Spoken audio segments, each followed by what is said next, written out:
9 ذی الحج کے لحاظ سے 9 ذی الحج کی نماز فجر سے لے کے 13 ذی الحج کی نماز عصر تک ہم تکبیرات کہتے ہیں۔ 9 ذی الحج کی فجر سے لے کے 10، 11، 12 اور 13 ذی الحج کی نماز عصر تک ہم تکبیرات کہتے ہیں۔ اللہ اکبر، اللہ اکبر، لا الہ الا اللہ، واللہ اکبر، اللہ اکبر وللہ الحمد۔ اب یہ تکبیرات کہنا یہ واجب ہیں۔ ہر نماز، فرض نماز کے بعد، جماعت کے فوراً بعد سلام پھیرتے ہی یہ تکبیرات کہنا واجب ہے۔ اب واجب کا مطلب یہ ہے کہ اگر انسان تکبیرات نہیں کہتا اور کہنی بھی بلند آواز کے ساتھ، آہستہ آواز میں نہیں، جس نے جماعت کے ساتھ نماز ادا کی، سلام پھیرنے کے فوراً بعد بلند آواز کے ساتھ تکبیرات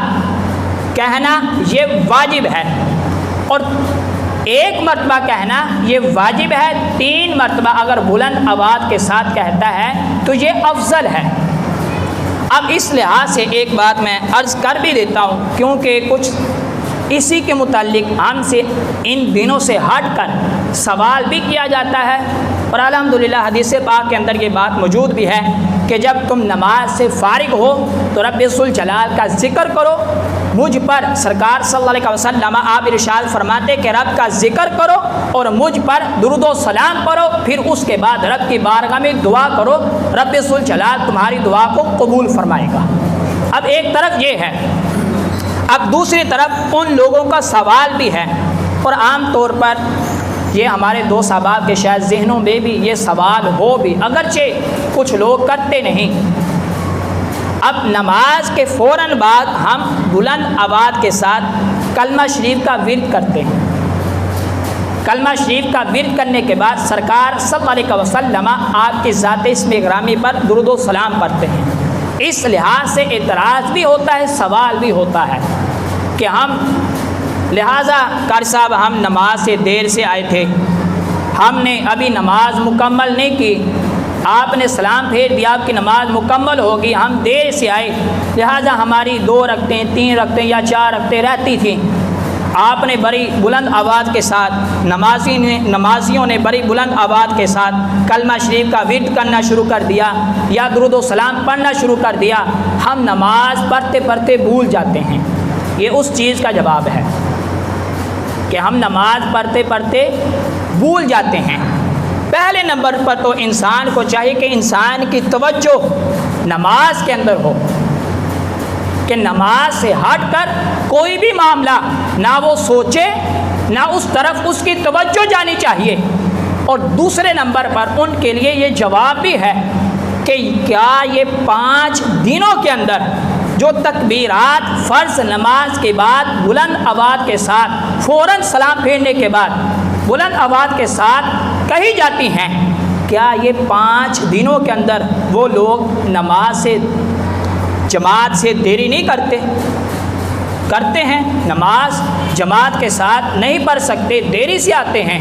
یہ ان لوگوں کے لیے جواب بھی ہے کہ اگر ہم ان دنوں کے اندر اگر ہم بلند آواز کے ساتھ تکبیرات نہیں کہیں گے تو ہم گناہ گار ہوں گے۔ اگر اس موقع کے اوپر اگر اس بات کو وہ لوگ برداشت کر سکتے ہیں تو عام دنوں کے اندر نماز کے بعد جب رب ذوالجلال کا ذکر کیا جائے یا پھر سرکار صلی اللہ علیہ وسلم کی ذات اسم گرامی پر درود و سلام پڑھا جائے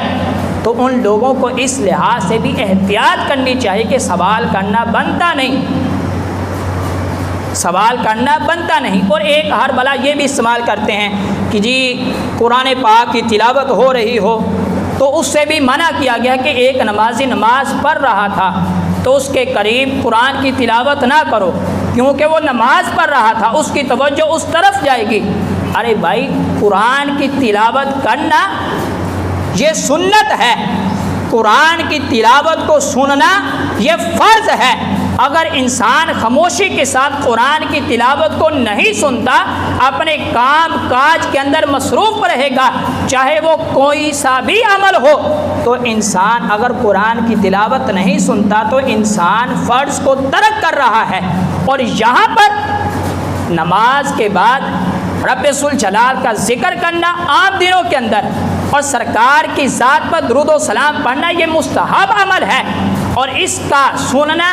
یا پھر اس کا جواب دینا کوئی ضروری نہیں، بلکہ انسان کے لیے یہ ضروری ہے کہ وہ جو فرض ادا کر رہا ہے اپنے فرضوں کی طرف توجہ رکھ کر رب ذوالجلال کی رضا کے لیے رب ذوالجلال کے حضور جو کھڑا ہے توجہ کے ساتھ نماز پڑھے۔